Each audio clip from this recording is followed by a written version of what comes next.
We got the ACC After Dark action here with Stanford hosting their first ACC game, or at least as a member of the ACC, against the TCU Horned Frogs, a Big 12 foe, where a lot of their former conference rivals took off to.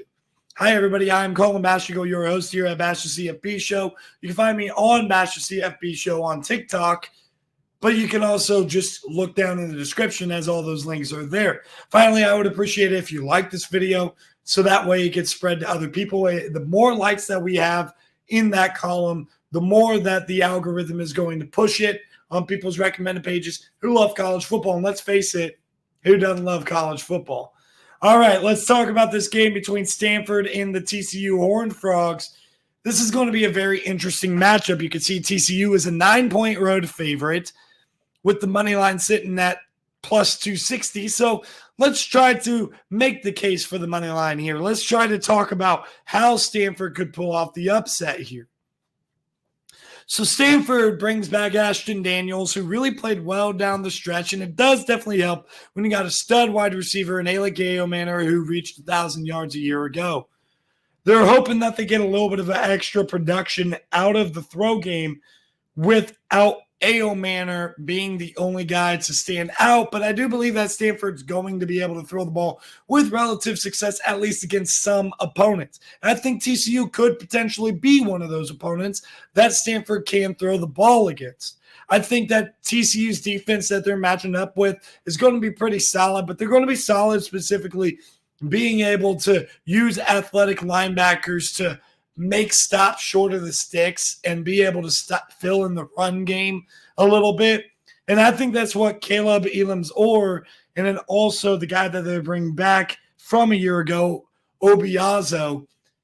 I think those two are going to be really good at linebacker for this team, but who's going to be covering back deep? Bud Clark is a really good player. I think they got a couple of really experienced players, but for the most part, this TCU squad, the secondary, it's not bad by any means, but it's certainly not great in something that a solid throw game and an NFL receiver like Alec Manor can indeed expose.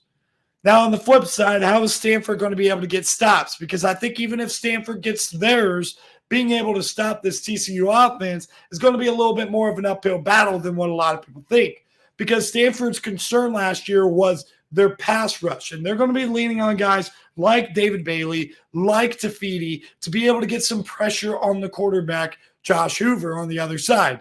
But Hoover's got a lot of dynamic weapons to be able to throw the ball to. They bring back guys like J.P. Richardson, Savion Williams, JoJo Earl, who transferred in from Alabama before last season, and then a couple of transfers in the throw game that he's going to be able to use. Eric McAllister coming in from Boise State, the tight end, Drake Dabney from Baylor. So they're going to be pretty solid when it comes to throwing the football and rotating wide receivers. They're going to have plenty of depth.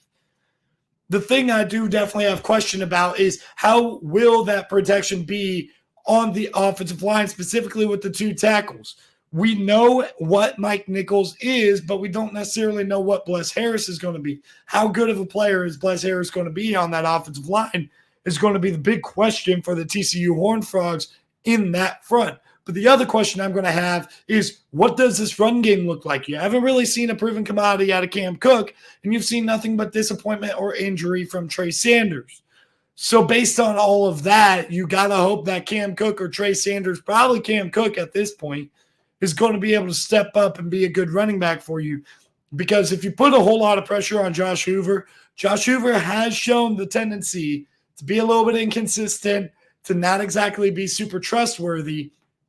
And what Stanford's going to do is, if those couple of guys or whatever their rotation looks like is able to get a pass rush, Colin Wright, then you have Zarain Manley and also the safety in the back, Mitch Ligber, who's also good in filling in the run game.